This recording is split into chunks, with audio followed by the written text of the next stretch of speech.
Hello students, I hope you are doing well and we are also working from our home. Welcome to St. Angel's online classes. In this video, we are going to discuss a topic ecological stability or ecological balance in chapter 6 management of natural resources in class 10th in subject to biology. Okay student, in the previous video we were just talking about stakeholders, and in the previous video we have just completed our two stakeholders, and this is a part of the stakeholders industries. Now we are moving further. अब आगे बढ़ते हैं, जैसे बात करते हैं ecological stability. तो ecological stability की अगर हम बात करें तो इकोलॉजिकल स्टेबिलिटी होती क्या है. ये सिंपल सा होता है कि जैसे फॉरेस्ट होता है, a forest remains stable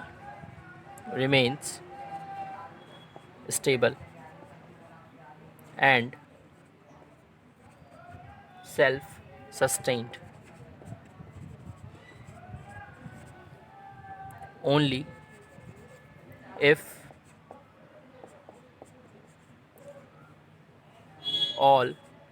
it's all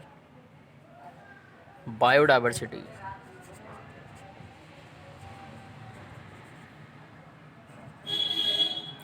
along with various interrelations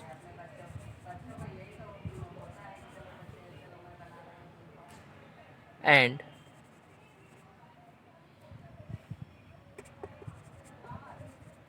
interdependence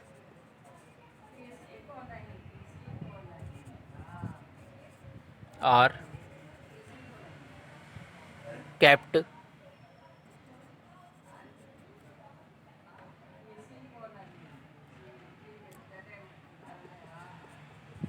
intact. कहने का मतलब ये हुआ कि a forest remain stable.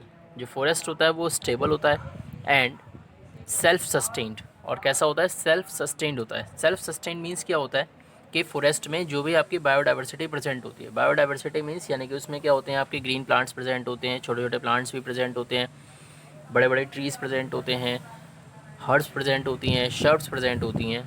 Herbs means क्या होता है, यानी कि वो होती हैं आपके जड़ी बूटियाँ. और मेडिसिनल प्लांट्स, इनको मेडिसिनल प्लांट्स भी कहते हैं. और आपके जो शर्ब्स होती हैं उन्हें कहते हैं झाड़ियाँ. इसी के साथ अगर बात करें, जो फॉरेस्ट होता है उसमें आपके एनिमल्स भी प्रेजेंट होते हैं, छोटे छोटे एनिमल्स भी होते हैं, बड़े बड़े एनिमल्स भी होते हैं. तो ये सब क्या करते हैं, एक बायोडाइवर्सिटी क्रिएट करते हैं. अब ये बायोडाइवर्सिटी तभी तक मेंटेन रह पाएगी जब तक इनके बीच में इंटर रिलेशंस सही रहें. इंटर रिलेशंस का मतलब ये होता है कि प्लांट्स और एनिमल्स दोनों ही क्या होते हैं. जैसे एनिमल्स की बात करें तो एनिमल्स प्लांट्स पे टोटली डिपेंड होते हैं, यानी एनिमल्स क्या करते हैं, उनसे फूड गेन करते हैं. क्योंकि अगर हम बात करें फूड चेन की, फूड चेन क्या होता है, यानी कि ये एक प्रोसेस होता है जिसके थ्रू क्या करते हैं, एनिमल्स फूड गेन करते हैं. एंड प्लांट्स क्या होते हैं, इसमें प्रोड्यूसर्स होते हैं. तो ये क्या करते हैं, एक तरीके की फूड चेन्स क्या होती हैं हमारे फॉरेस्ट में प्रेजेंट होती हैं. और जब तक ये फूड चेन्स या फूड वेब, यानी कहने का मतलब जब तक ये फूड चेन्स डिस्टर्ब ना हो तब तक हमारा क्या रहेगा, फॉरेस्ट स्टेबल रहेगा. और फॉरेस्ट के अंदर जो बायोडाइवर्सिटी होगी वो स्टेबल रहेगी. यानी कहने का मतलब ये हुआ, जो फूड वेब क्रिएट होती है, फूड वेब क्या होता है, it is a network of food chains. यानी फूड वेब में क्या होता है, जो भी हमारी number of food chains present होती हैं, जब तक उनमें डिसबैलेंस नहीं होगा तब तक हमारा फॉरेस्ट क्या रहेगा, स्टेबल रहेगा. या फॉरेस्ट में जो बायोडाइवर्सिटी प्रेजेंट है वो स्टेबल रहेगी. और इससे हमारा इकोलॉजिकल सिस्टम क्या रहेगा, वो बैलेंस रहेगा.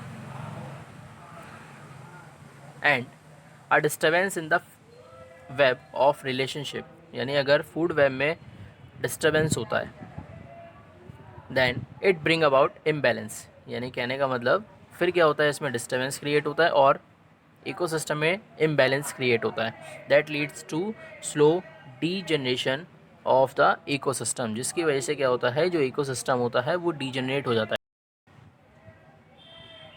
ओके स्टूडेंट्स, अब बात करते हैं इफेक्ट ऑफ डिफॉरेस्टेशन की. इफेक्ट ऑफ डिफॉरेस्टेशन के लिए सबसे पहले हमें इसके बारे में जानना है कि डिफॉरेस्टेशन क्या होता है। तो बात करते हैं डिफॉरेस्टेशन की। डिफॉरेस्टेशन क्या होता है? द रिमूवल,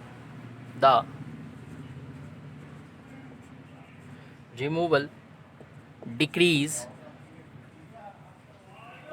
और deterioration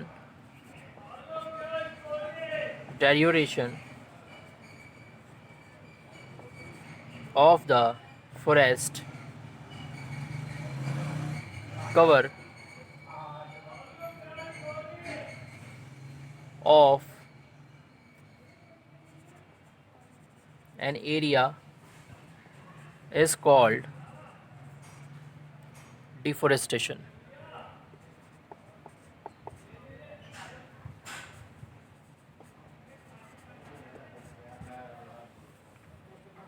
कहने का मतलब ये हुआ, डिफॉरेस्टेशन क्या होता है? द रिमूवल एंड डिक्रीज और deterioration of the forest cover of an area is called deforestation. कहने का मतलब होता है कि जो हमारे जो ट्रीज़ होते हैं, यानी कहने का मतलब जो हमारे जो फॉरेस्ट होते हैं, जब उनको क्या कर देते हैं, हम कम कर देते हैं, यानी रिमूवल, या तो उनको हटा देते हैं, और डिक्रीज़ उनको कम कर देते हैं। डिक्रीज़ एंड डेटोरिएशन दोनों ही वर्ड क्या होते हैं? सिमिलर होते हैं। यानी डेटोरिएशन का मतलब भी क्या होता है? कम करना, लेस करना।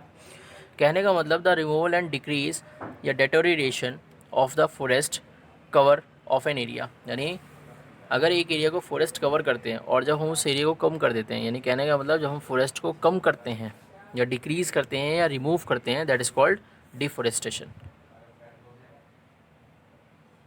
यानी कुल मिला के कहने का मतलब ये हुआ, the removal and decrease of the forest cover of an area is called deforestation. यानी जब हम फॉरेस्ट को कम करने का काम करते हैं, जब हम फॉरेस्ट को कम करते हैं, दैट इज़ कॉल्ड डिफॉरेस्टेशन। कम करते हैं या रिमूव करते हैं, that is called deforestation. Now it is caused by excessive felling of trees. अब ये कैसे होता है? It is caused by excessive felling of trees, यानी कहने का मतलब ज़्यादा से ज़्यादा जब ट्रीज़ क्या होते हैं, एक एरिया में गिर जाते हैं, ओवर ग्रेजिंग, यानी कि जो हमारे एनिमल्स होते हैं जब ये क्या करते हैं, ओवर ग्रेजिंग करते हैं, तो डिफॉरेस्टेशन क्रिएट होता है। या फिर मोनोकल्चर करते हैं। मोनोकल्चर मीन्स क्या होता है? यानी कि अगर हम कंटिन्यू एक प्लेस पर एक ही टाइप की क्रॉप लगाते जाएंगे तो क्या होता है, जब हम नई क्रॉप लगाएंगे तो उसको प्रॉपर न्यूट्रिएंट्स नहीं मिलते हैं, जिसकी वजह से क्या होता है, वो क्रॉप सर्वाइव नहीं करती, और फिर वो क्या करती है, एक तरीके से डिफॉरेस्टेशन को क्रिएट करती है। यानी वो प्लेस कैसा हो जाता है, एक बैरन प्लेस हो जाता है। Next is clearing of forest for agriculture, यानी कि कभी कभी हम क्या करते हैं, जब हमें एग्रीकल्चर लैंड को क्रिएट करना होता है, यानी कि वो लैंड जिस पर हमें क्रॉपिंग करनी होती है, तो उसके लिए क्या करते हैं, हम फॉरेस्ट को क्लियर कर देते हैं, फॉरेस्ट को क्या कर देते हैं, डिस्ट्रॉय करते हैं। तो इससे भी क्या होता है, डिफॉरेस्टेशन क्रिएट होता है। माइनिंग करते हैं, जब क्या करते हैं, जब इंडस्ट्रीज़ क्या करती हैं, माइनिंग स्टार्ट करती हैं। माइनिंग मीन्स क्या होता है, यानी कि जब उन्हें क्या करने होते हैं, माइनिंग्स, यानी कि जब उन्हें क्या करने होते हैं, हमारी अर्थ से मटेरियल को निकालना होता है, तो इसे कहते हैं माइनिंग। जब माइनिंग करते हैं तो उससे भी क्या होता है, डिफॉरेस्टेशन क्रिएट होता है। जब रोड बनाते हैं तो भी डिफॉरेस्टेशन क्रिएट होता है। रेल्स, यानी कहने का मतलब जब पटरियाँ बिछाते हैं, जब क्या होती हैं, जब रेलिंग करते हैं, जब रेल के लिए क्या करते हैं, पटरियाँ बिछाते हैं, तो भी क्या होता है, डिफॉरेस्टेशन क्रिएट होता है। हैबिटेशन एंड इंडस्ट्री, यानी कहने का मतलब जो इंडस्ट्री क्या करती है, अपने म्यूचुअल बेनिफिट्स के लिए क्या करती है, डिफॉरेस्टेशन को क्रिएट करती है। Now we are going to discuss the causes of deforestation.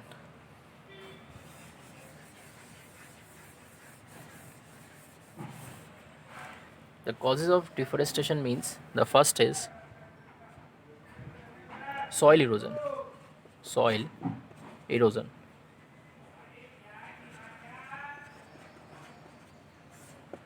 Soil erosion means the removal of plant cover expose fertile soil to wind and water.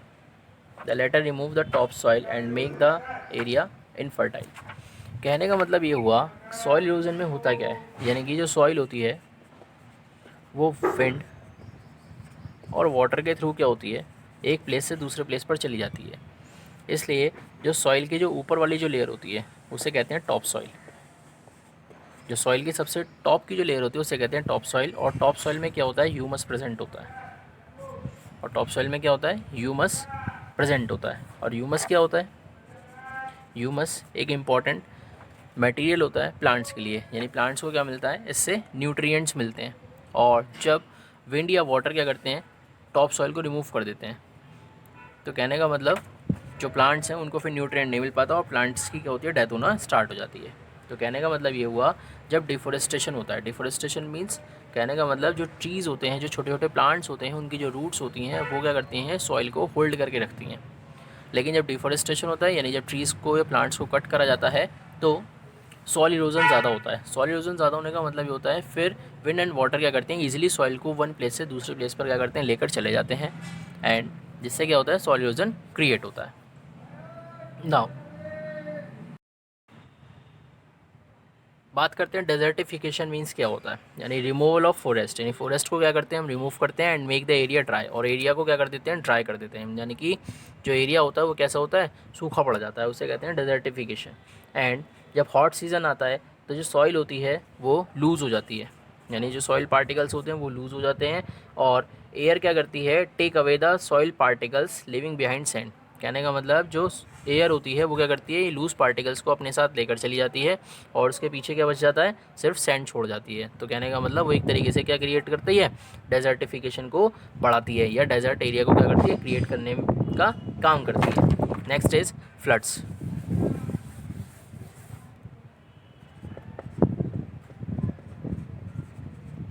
Next is floods. Now अब बात करते हैं कि जब deforestation होता है, जब डिफोरेस्टेशन होता है, डिफोरेस्टेशन मीन्स क्या होता है, यानी कि लार्ज स्केल पर जब हम ट्रीज़ को कट करते हैं, that is called deforestation in very simple words. और जब ट्रीज़ को हम कट करेंगे तो क्या होता है, इससे फ्लड्स आने के चांसेस ज़्यादा होते हैं, क्योंकि जो फ्लड होता है एक तरीके से जो ट्रीज़ होते हैं वो क्या करते हैं, फ्लड को एक तरीके से रोकने का भी क्या करते हैं, काम करते हैं, होल्ड करने का काम करते हैं। और लेकिन रेनी सीजन में, in rainy season many temporary rivulets are form due to loss of absorption capacity by unprotected soil. कहने का मतलब रेनी सीजन में क्या होता है, अक्सर क्या होता है, फ्लड आती है। यानी कहने का मतलब रेनी सीजन में अक्सर फ्लड आती है, और जब डिफोरेस्टेशन ज़्यादा होता है, जब डिफोरेस्टेशन ज़्यादा होता है तो सॉइल में वाटर को होल्ड करने की कैपेसिटी क्या होती है, कम हो जाती है। तो सॉइल में वाटर को होल्ड करने की कैपेसिटी कम हो जाती है, एंड जिसके थ्रू क्या होता है, जो एग्रीकल्चर लैंड होते हैं, प्रॉपर्टी होती है और लाइफ होती है, ये क्या होती है, डिस्ट्रॉय हो जाती है। ये क्या होती है, डिस्ट्रॉय हो जाती है, ये डिस्ट्रॉय हो जाती है। एग्रीकल्चर लैंड डिस्ट्रॉय हो जाती है, प्रॉपर्टी डिस्ट्रॉय हो जाती है, लाइफ भी डिस्ट्रॉय हो जाती है फ्लड में। तो कहने का मतलब जब डिफोरेस्टेशन ज़्यादा होता है तो सॉइल की वाटर होल्डिंग कैपेसिटी कम हो जाती है, एंड जिसके थ्रू क्या होता है, जो फ्लड होता है ये ज़्यादा डिज़ास्ट्रस होता है, एंड ये क्या करता है, एग्रीकल्चर लैंड, प्रॉपर्टी और लाइफ को क्या करता है, टोटली डिस्ट्रॉय कर देता है। Now next is destruction of wildlife.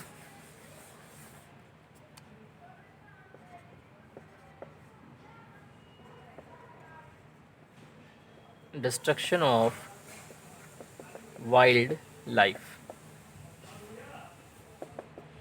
Destruction of wildlife means deforestation leads to destruction of natural habitat of wild animals. कहने का मतलब कि जो डिफोरेस्टेशन होता है, जो डिफोरेस्टेशन होता है वो वाइल्ड लाइफ, जो डिफोरेस्टेशन होता है वो वाइल्ड लाइफ को क्या करता है, डिस्ट्रॉय कर देता है। यानी डिस्ट्रक्शन मीन्स क्या होता है, डिस्ट्रॉय करना, यानी वाइल्ड लाइफ को क्या करता है, वो डिस्ट्रॉय कर देता है। अब वाइल्ड लाइफ क्या होती है, वाइल्ड लाइफ में जो भी आपके वाइल्ड एनिमल्स प्रेजेंट होते हैं, इसके साथ साथ आपके प्लांट्स भी प्रेजेंट होते हैं, यानी वाइल्ड एनिमल्स भी प्रेजेंट होते हैं, प्लांट्स भी प्रेजेंट होते हैं। एंड तो कहने का मतलब जो डिफोरेस्टेशन होता है वो वाइल्ड लाइफ को क्या करता है, डिस्ट्रॉय कर देता है। यानी डिफोरेस्टेशन का मतलब कैसे डिस्ट्रॉय करता है, देखते हैं। जैसे मैंने आपको बताया कि डिफोरेस्टेशन क्या होता है, कि जब हम नंबर ऑफ़ ट्रीज़ को लार्ज स्केल पर कट करते हैं, it create deforestation. Now it is deforestation. अब बात करते हैं इसमें, जब हम लार्ज ट्रीज़ को, यानी कहने का मतलब ट्रीज़ को, छोटे छोटे प्लांट्स को कट करेंगे, तो कट करने से क्या होता है, क्योंकि जो वाइल्ड एनिमल्स और प्लांट्स होते हैं तो फॉरेस्ट में रहते हैं, और जब हम फॉरेस्ट को ही डिस्ट्रॉय कर देंगे तो ये वाइल्ड एनिमल्स और प्लांट्स ये कहाँ पर जाएंगे। अब ऐसा नहीं है कि वाइल्ड एनिमल्स और प्लांट्स को हम अपने कम्युनिटी या लोकेलिटी में लगाना स्टार्ट कर दें, क्योंकि अगर ये वहाँ पर रहने स्टार्ट कर देंगे तो फिर वहाँ पर जो कम्युनिटी में या लोकेलिटी में जो पीपल रहते हैं वो कहाँ पर जाएंगे। तो कहने का मतलब ये है, जैसे आपके लोकेलिटी में कम्युनिटी में पीपल्स रहते हैं, पर्सन्स रहते हैं, इसी तरीके से जो आपके फॉरेस्ट होते हैं, फॉरेस्ट में वाइल्ड एनिमल्स एंड प्लांट्स क्या करते हैं, सर्वाइव करते हैं। तो इस तरीके से अगर हम डिफॉरेस्टेशन को ज़्यादा क्रिएट करते हैं या डिफॉरेस्टेशन अगर ज़्यादा क्रिएट होता है तो वाइल्ड लाइफ क्या होती है, टोटली डिस्ट्रॉय हो जाती है। ओके स्टूडेंट्स, अब बात करते हैं क्लाइमेटिक चेंजेस की। क्लाइमेटिक चेंजेस का क्या मतलब होता है? क्लाइमेटिक चेंजेस का सिंपल सा मतलब ये होता है कि in the absence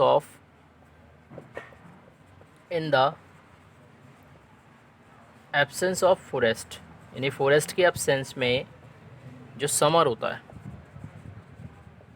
summer becomes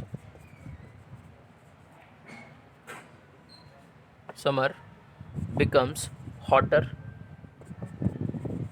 while the winter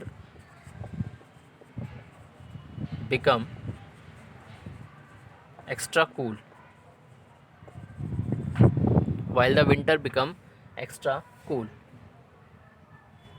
यानी कहने का मतलब ये हुआ कि जब क्लाइमेटिक चेंजेस होते हैं, यानी जब डिफॉरेस्टेशन होता है तो उसमें क्या होता है, क्लाइमेटिक चेंजेस होते हैं हमारे एनवायरनमेंट में। और इसमें क्या क्या होता है, यानी in the absence of forest के एब्सेंस में जो समर होता है वो ज़्यादा हॉट हो जाता है एंड जो विंटर होता है वो ज़्यादा ठंडा हो जाता है, एक्स्ट्रा कूल हो जाता है, ठंडा हो जाता है। And the frequency of rainfall decrease, और डिफॉरेस्टेशन की वजह से जो फ्रिक्वेंसी होती है रेनफॉल की वो भी डिक्रीज़ हो जाती है। फ्रिक्वेंसी मीन्स यानी जो रेनफॉल कंटिन्यू एक टाइम पीरियड में आती है वो फिर टाइम पीरियड में नहीं आती, उसकी फ्रिक्वेंसी क्या होती है, कम हो जाती है। तो कहने का मतलब ये हुआ कि डिफॉरेस्टेशन की वजह से सॉइल इरोजन भी होता है, डेजर्टिफिकेशन भी होता है, फ्लड भी आता है, डिस्ट्रक्शन ऑफ वाइल्ड लाइफ ये भी क्रिएट होता है, क्लाइमेटिक चेंजेस भी क्रिएट होते हैं। तो कहने का मतलब ये हुआ कि डिफॉरेस्टेशन से क्या होते हैं, ये सारी प्रॉब्लम्स क्या होती हैं, क्रिएट होती हैं। तो हमें डिफॉरेस्टेशन को क्या करना चाहिए, स्टॉप करना चाहिए, इसको रोकना चाहिए।